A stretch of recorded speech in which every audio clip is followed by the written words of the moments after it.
Olá, bom dia, galerinha mais ou menos? Sim, senhores, estamos novamente aqui, domingo de escola dominical, e a classe MQV também, né, está aí pronta, então, para mais uma aula. Nós queremos, então, dar sequência aos nossos estudos, né, como bem sabemos, já estamos aí há algum tempo estudando o livro dos reis de Israel, né, primeiro e segundo livros, e mais especificamente combinamos então que a gente ia falar sobre os profetas, né, em especial dois dos grandes profetas de Deus, que nós encontramos a narrativa justamente aqui, né, no livro dos reis de Israel. Então, na semana passada nós vimos então sobre o profeta Elias, e hoje então nós vamos falar sobre o sucessor de Elias, né, o profeta Eliseu. E aí você está, nesse momento, já acompanhando aí pelo esboço, né, que nós sempre usamos, aí na sua telinha, e você vai acompanhar comigo. Então, aqui alguns fatos importantes sobre a vida desse grande homem de Deus, o profeta Eliseu. Então, Eliseu então também vive nesse contexto, né, lá do povo de Israel, do reino de Israel. Então, estamos falando aqui, não se esqueça, do reino dividido, né? Agora nós já temos o reino de Israel, o reino do norte, e o reino do sul, que é Judá. E Eliseu, então, ele vai profetizar, ele terá o seu ministério no reino do norte, o reino de Israel.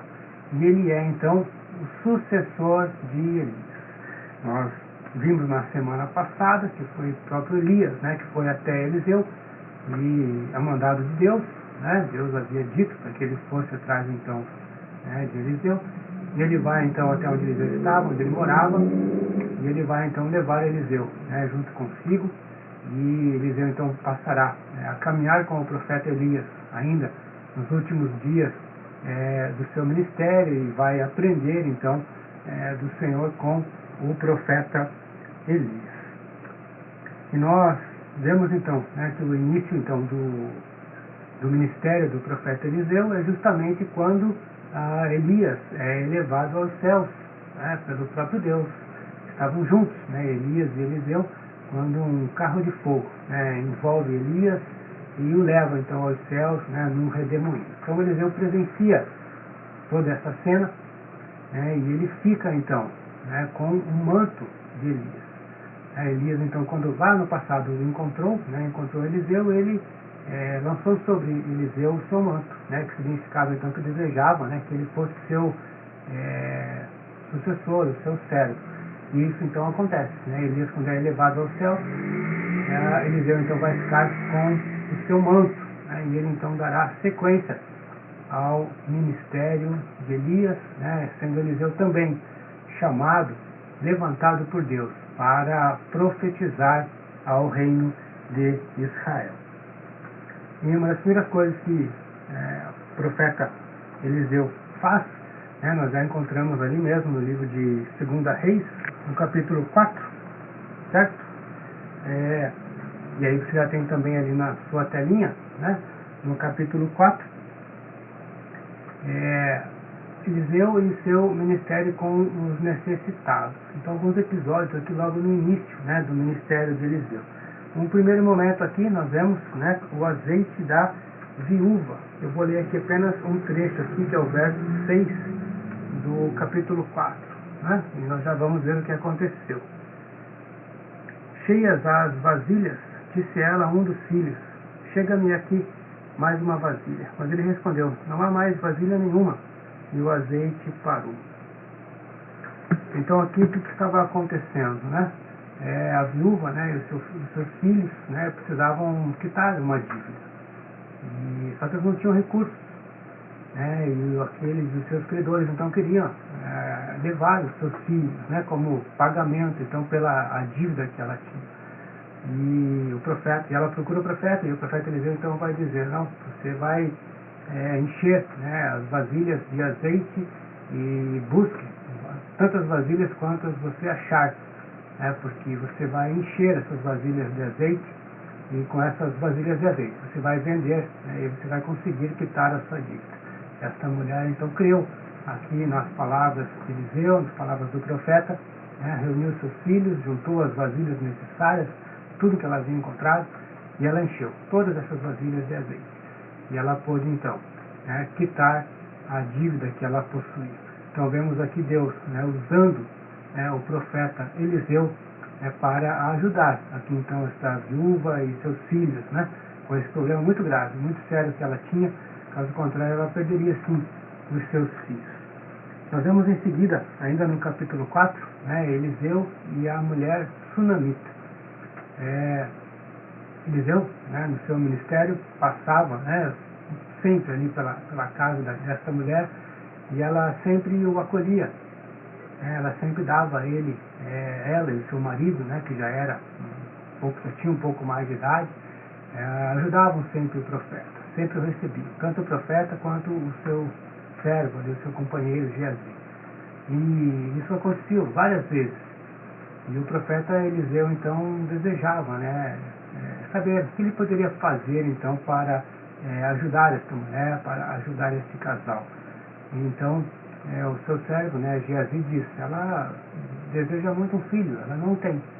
Apenas ela e o seu marido, já velho, e assim que ele morrer, ela praticamente vai ficar viúva, vai ficar sozinha aqui. Então o profeta vai dizer, que o seu servo diga a esta mulher sunamita que dali a um ano ela estaria com um filho nos braços. Ela obviamente vai duvidar, porque ela sabe que não teria, por ela mesma, essa condição de ter um filho. Mas o que vai acontecer é que a profecia, então, aqui de Eliseu, ela vai se cumprir. Então, Deus atende aqui o seu profeta, e atende, então, aqui ao clamor desta mulher, e vai sim dar um filho a esta mulher sunamita. E isso nós encontramos, então, como eu disse ali no próprio capítulo 4, ali no verso 34. Antes de ler o verso 34, olha só o que acontece.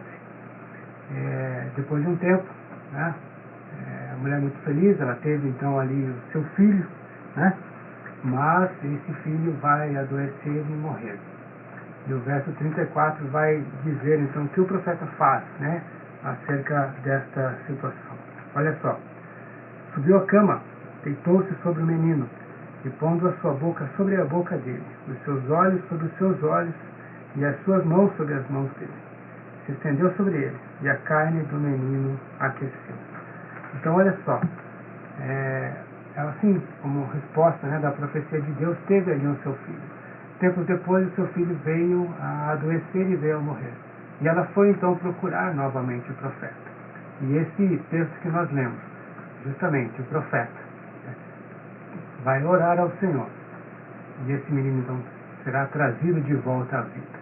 Um episódio muito parecido com o que nós estudamos ali com o profeta Elias. Nós vemos aqui também, vemos a demonstração do poder de Deus através do profeta, que foi chamado e orou ao Senhor. E o próprio Deus, então, que já havia abençoado esta família com o filho. Agora, então, após essa enfermidade, o filho morre. E agora Deus, então, através do seu profeta, vai trazer esse menino de volta à vida. Então, mais um fato relevante que nós vimos aqui acerca do ministério, então, do profeta Eliseu. Ainda aqui no capítulo 4, nós vemos que o profeta Eliseu, então, também vai, com poucos pães, ele vai, apenas 20 pães, ele vai alimentar 100 homens. Isso está narrado ali no verso 43 e 44. Porém, seu servo lhe disse: como hei de eu pôr isto diante de 100 homens? Ele tornou a dizer: dá ao povo para que coma, porque assim diz o Senhor: comerão e sobejará. Então lhe os pôs diante, comeram e ainda sobrou, conforme a palavra do Senhor. Então 20 pães foram suficientes para alimentar 100 homens, segundo a palavra de Deus. É importante destacar, porque assim disse o Senhor. Então o profeta sendo aquele que fala da parte de Deus. Então mais uma vez o profeta Eliseu sendo usado por Deus. E aqui então fez algo que somente o próprio Deus poderia fazer. Então apenas 20 pães conseguiram então alimentar 100 homens, como nós vimos aqui nesse texto. Prosseguindo aqui então, no nosso esboço, nós vemos um outro fato também interessante aqui para a gente, que é justamente Eliseu e a cura de Naamã. Agora você já prossiga aí na sua Bíblia, nós já estamos lá no capítulo 5, capítulo 5, e essa história está narrada então do verso 1 até o verso 19, ok? Então, para você entender um pouquinho o contexto, o que estava acontecendo. Naamã era um general, um comandante do exército sírio, e era um homem muito poderoso, extremamente conhecido pela sua bravura, pela sua coragem nas batalhas, pelas suas muitas vitórias em batalha. E já havia levado alguns cativos ali de Israel, porque a Síria, sendo um império poderoso, atacou Israel mais uma vez. E em muitos seus ataques, então, acabou levando escravos para sua casa. Porém, Naamã, mesmo sendo um homem muito poderoso, estava agora com lepra. E como nós sabemos, a lepra naqueles dias, o homem ou a mulher, a pessoa era conduzida a ficar em isolamento. Isso era algo muito difícil para a vida dos homens naqueles dias. E a serva israelita, a serva de Amã, escrava, estava lá trabalhando na casa de Amã, conta então para a sua senhora: se Naamã fosse ao encontro do profeta de Deus, ele poderia curá-lo. Ela, quando ouve isso, quando ouve as palavras então aqui desta menina escrava, ela diz para Naamã para que ele fizesse isso. E ele não sabia o que fazer, estava desesperado. E ele fala: não, tá bom, eu vou lá então. Fez contato com o rei assírio. O rei faz contato então com o rei de Israel, para que fosse possível esse encontro então de Naamã com o profeta Eliseu. E o profeta Eliseu, então, sabendo disso, pede então que Naamã vá até ele. Toda a comitiva de Naamã então vão até o profeta Eliseu. Porém, mesmo antes que eles pudessem se encontrar face a face, o próprio profeta já diz para avisar Naamã: fala para ele se banhar lá no Rio Jordão, que ele será curado.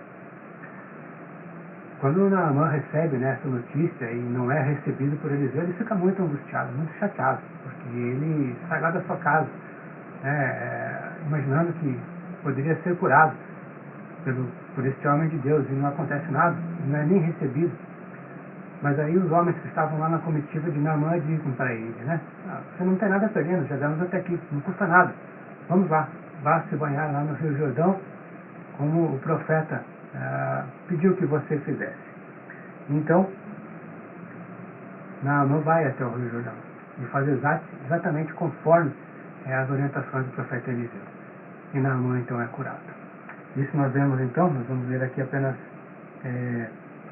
um verso, quer ver? Ali no verso 14, ali do próprio capítulo 5. Então desceu e mergulhou no Jordão 7 vezes, consoante a palavra do homem de Deus, e a sua carne se tornou como a carne de uma criança, e ficou limpo. Então nós vemos aqui mais uma vez, Deus manifestando o seu poder e usando aqui o seu profeta, para ser instrumento então da cura aqui para esse homem, que não era nem do povo de Israel, que era do exército inimigo, mas assim quis o Senhor. E esse homem então foi curado. E tudo começou lá atrás, quando uma escrava israelita se lembrou do seu Deus e se lembrou também do profeta do Senhor, e aí então Naamã pôde ser curado então da sua enfermidade. Vemos um outro episódio também bem interessante aqui para nós, justamente Eliseu na guerra contra os sírios. Ainda 2 Reis, capítulo 6, versos 28 a 20, verso 8 até o verso 23. Então 8 a 23 lá do capítulo 6. Nós não vamos fazer toda a leitura e depois aí você vai acompanhando na sua casa, tá bom? Mas o que estava acontecendo ali naqueles dias? Como nós dissemos, o exército assírio era um dos impérios que estava ganhando muito poder naqueles dias. E vivia assediando e tentando invadir então ali os territórios de Israel. E aqui então o que vai acontecer? O rei assírio vai programar várias emboscadas, né, para capturar o rei de Israel. Porém, o profeta Eliseu vai sempre avisar, né, ao rei de Israel: cuidado, não vá por esse caminho, não vá por aqui, vá por ali, ou se prepare, né, com o seu exército, para que você não seja pego desprevenido. E por várias vezes, então, né, o rei de Israel então acaba conseguindo escapar, né, ileso dessas emboscadas. E o rei assírio fica sem entender o que estava acontecendo, né, porque ninguém sabia.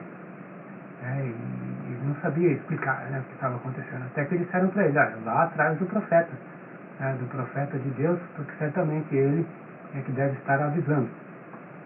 E aí então eles vão, né, uma tropa, né, do exército assírio vai então até o profeta Eliseu para o capturar. E o seu moço, né, quando estavam lá hospedados, ele observa, né, toda aquele exército, né, vindo para prender ele e o profeta. Ele fica com muito medo.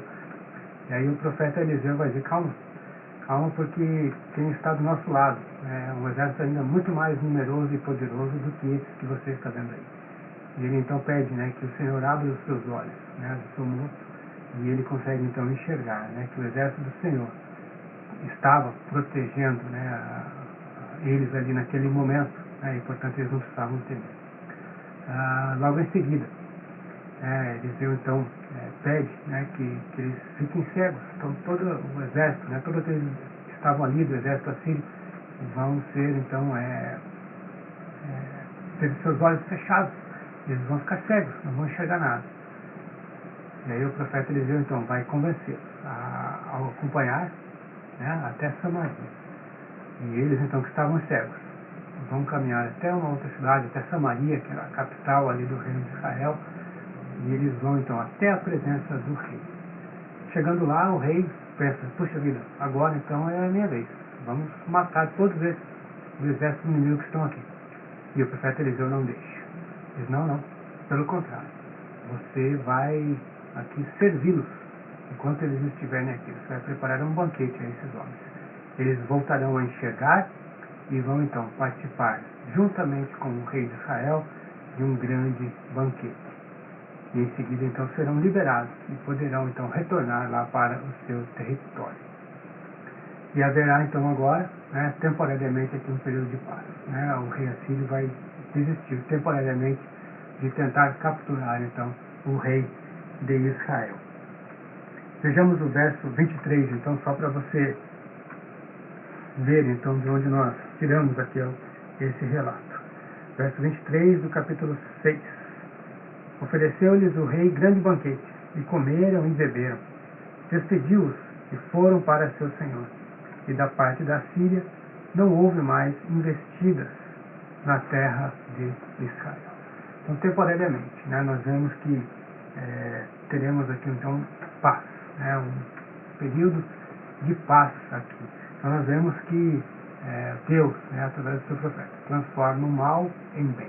Aqueles que foram então até lá para capturar o profeta e também capturar o rei de Israel, na verdade foram bem recebidos com um banquete e retornaram então novamente lá para seu território, e houve relativa paz ali naqueles dias. Continuando aqui, né, nós vamos ver mais um episódio aqui ainda, né? Eu falei que essa paz, né, era relativa e temporária, porque o tempo passou, né, e obviamente o império dominante naqueles dias voltou, né, a assediar ali o povo de Israel. E esse episódio que nós veremos agora é justamente, né, o profeta Eliseu e o cerco de Samaria. O que acontece? A capital, né, ali do reino de Israel foi totalmente cercada pelos exércitos. Isso era terrível, porque ninguém podia entrar e nem sair ali de Samaria. Então, o tempo ia passando, né, isso não era 1, 2 dias, né, eram muitos dias. E o povo começava agora a ter fome, né, ter sede, não havia, né, como sair de lá e providenciar alimentos. Então, era uma situação, assim, era um caos completo, uma tragédia, eram dias terríveis. E foram esses dias, né, terríveis ali enquanto esta cidade esteve sitiada. Mas agora olha só o que aconteceu, né?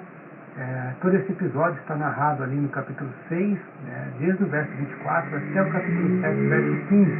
Vejamos o que aconteceu ali nesse momento. Estava assim, Samaria sitiada, período de grande fome. Aí o profeta vai até o rei, até o capitão ali, comandante do exército, diz: amanhã haverá abundância de comida aqui, no reino de Israel, aqui nesta cidade, aqui em especial, de Samaria, haverá abundância de comida. E aí o capitão duvida e fala: não é possível, nós estamos sitiados, estamos vivendo aqui uma tragédia completa, não vai ter comida aqui. Mas o profeta, falando da parte de Deus, disse que sim, no dia seguinte haveria abundância então de comida. E o que vai acontecer na madrugada, de um dia para o outro? O exército sírio, que estava cercando a cidade, ele vai ouvir sons de um grande exército. E esse exército agora sírio fica amedrontado, fica com muito medo. E eles veem que ali é o exército de Deus, é o exército de Israel que está ali, e eles, com muito medo, eles fogem.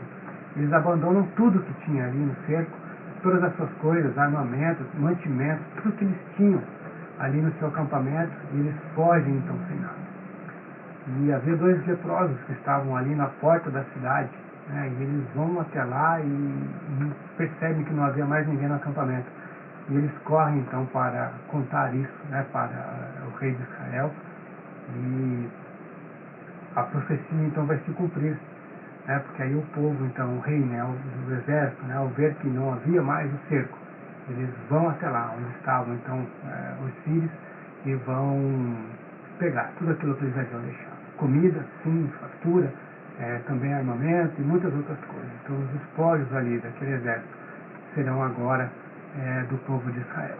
Então a profecia do profeta, ela vai se cumprir. Quando o profeta diz que haveria então